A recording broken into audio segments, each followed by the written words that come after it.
anything new. We are just revising what we have learned till. Okay. So I am not going to teach anything new to you today. Okay. What is the first lesson we have learned? All about a dog, and which is written by A.G. Gardner. Very good. And the poem, The Invention of Shoes, which is written by Rabindranath Tagore. We are going to just revise what we have learned, and also we are going to learn a small piece of figures of speech in the poem, The Invention of Shoes. Are you all ready? Okay. Students, just listen to me carefully. If you are getting ready to attend a wedding or any birthday party, how will we decorate ourselves?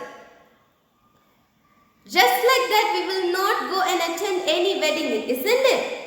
We will decorate ourselves. Similarly, these poets are decorating their poems.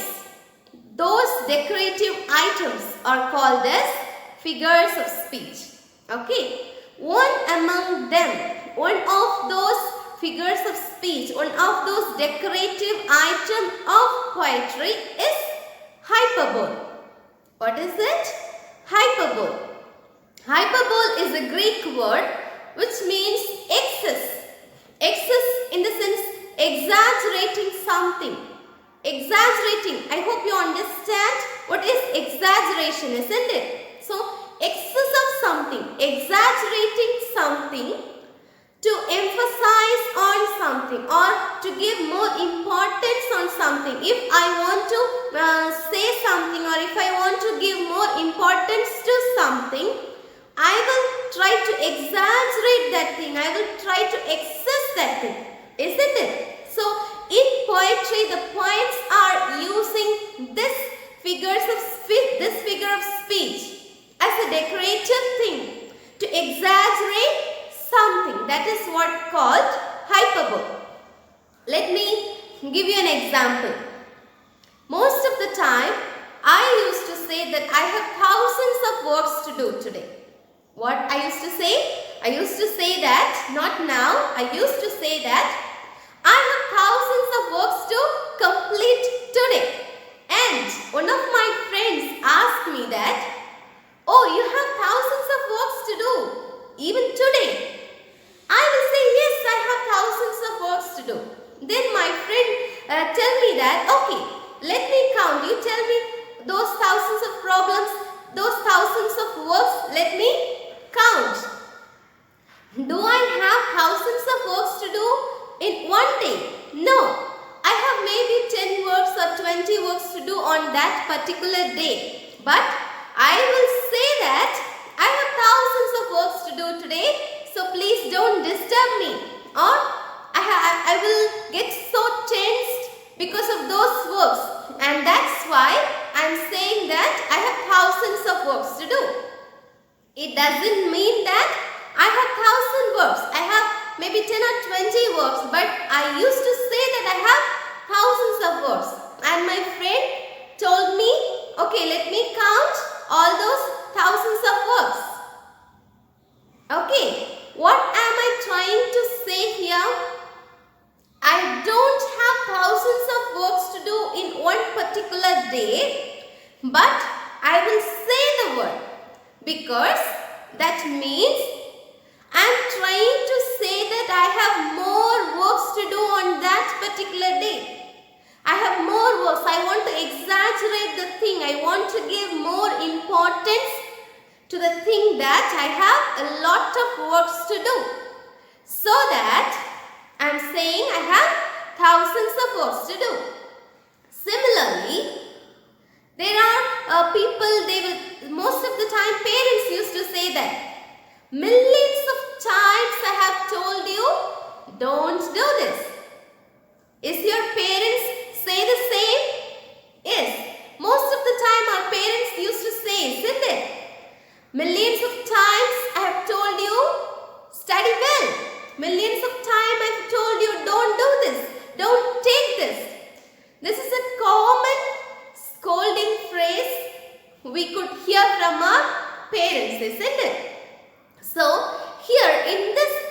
invention of shoes, Tagore used this same technique, hyperbole. That is, he wants to exaggerate something in his poem.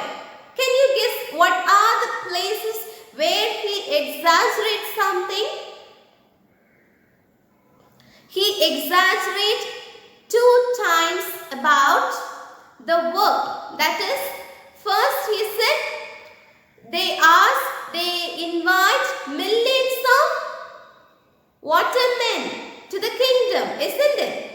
And in one more place he used that we buy millions of brooms.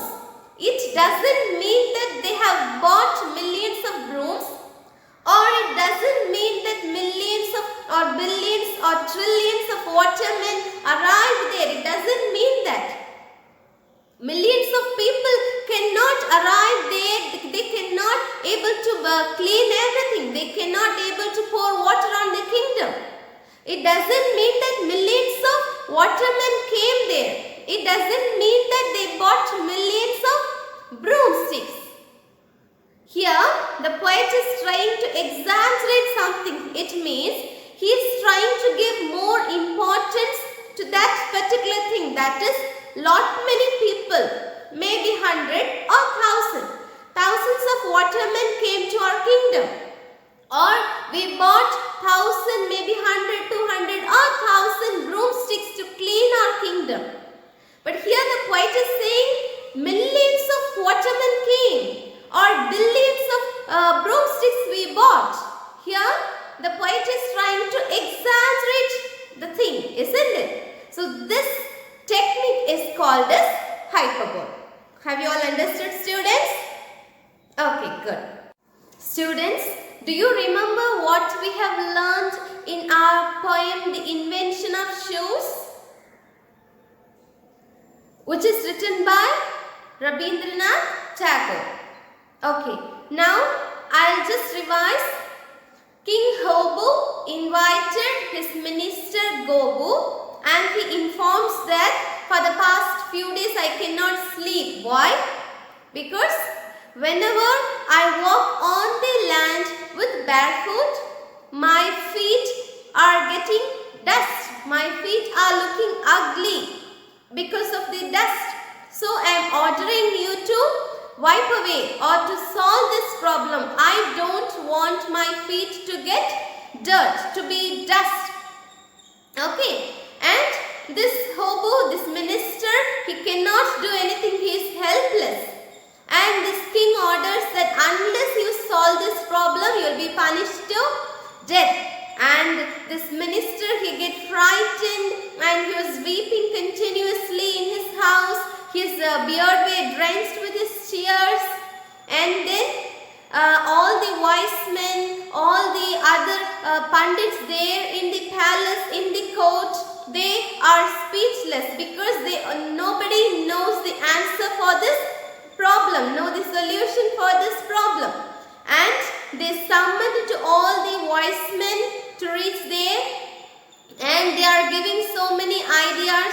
They are analyzing the problem, they are studying the problem, they are scanning the problem, yet they did not find any solution. And one among them gave an idea that let's buy millions of brooms. Here the poet is using a hyperbole. Millions of broomsticks we can buy and we can clean our entire kingdom. Then what happened? All the subjects, all the people in the kingdom, they are cleaning the entire kingdom, and thus all the dust particles filled in the air, and it enters into the chamber, into the bedroom of the king, and he gets very irritated, isn't it? That first trial was a complete failure.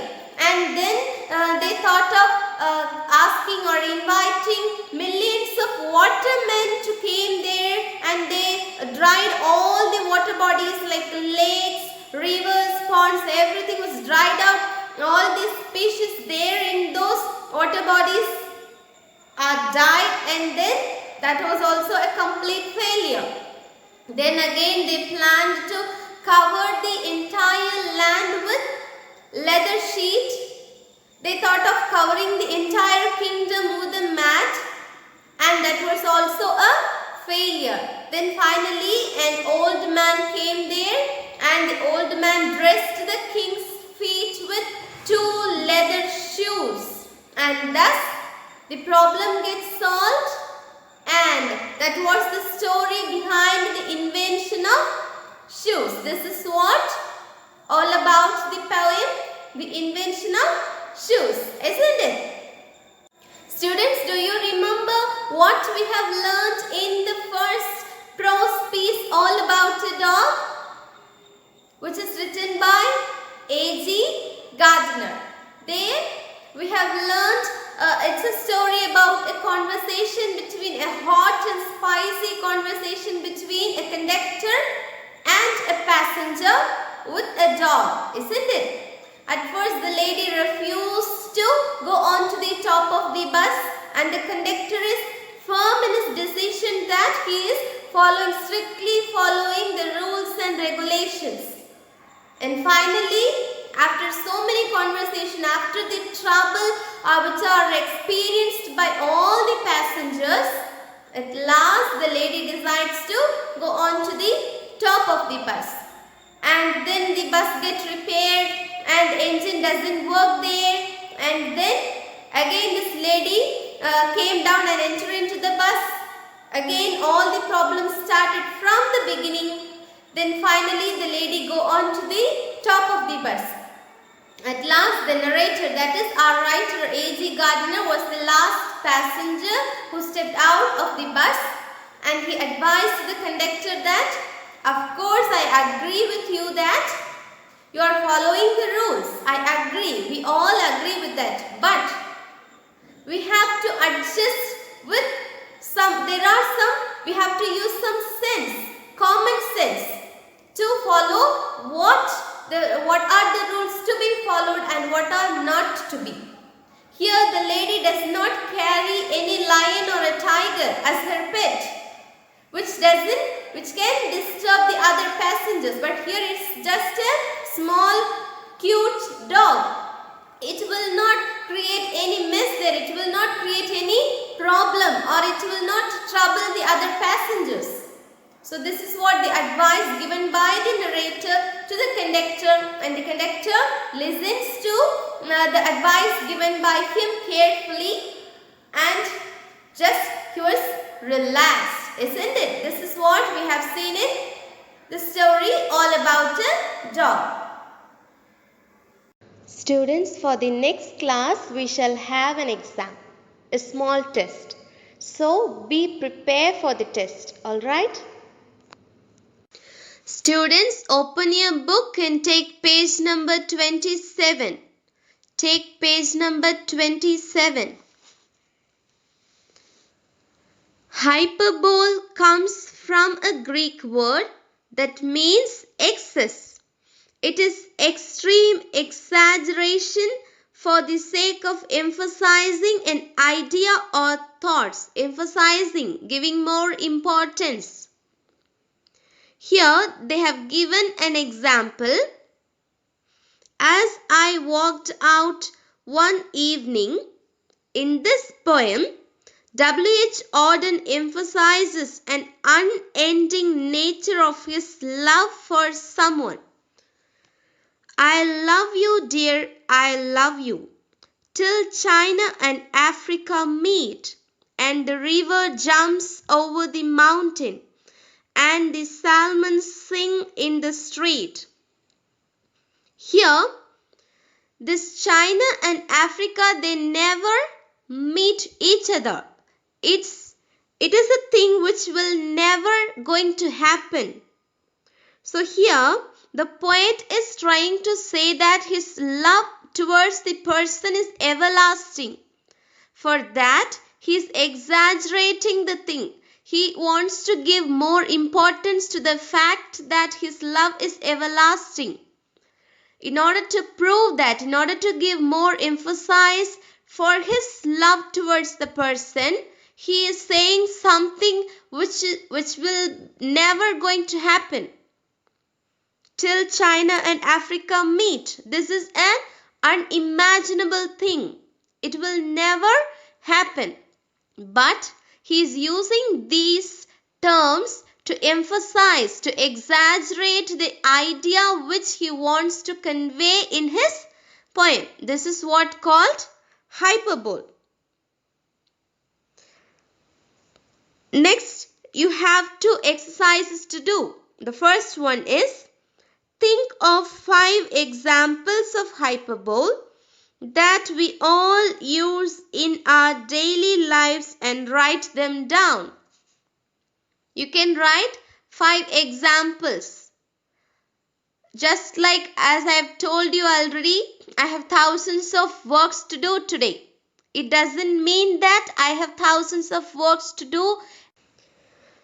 You have 2 exercises to do. The first one, think of 5 examples of hyperbole that we all use in our daily lives and write them down. We are using so many hyperboles every day. For example, just before I have told you that I have thousands of works to do. It doesn't mean that I have thousands of work to do on a particular day. But in order to give more importance to that particular work, I am saying that word. Saying as like I have thousands of works. Similarly, I'll tell you another example. My parents will kill me if I do not study well. Very often we use this term, isn't it? My parents will kill me if I don't study. My parents will kill me if I don't do the work. It doesn't mean that they'll kill us, isn't it? We are exaggerating. That is what called hyperbole. Similarly, you can write 5 more examples here. Then, Tagore has freely used hyperbole in the poem. Find 2 examples of this figure of speech and show what points they seek to emphasize. You can write 2 examples where you can find the poet used the technique hyperbole as a figure of speech. Will you do it, students? See you all in the next class. Until, take care.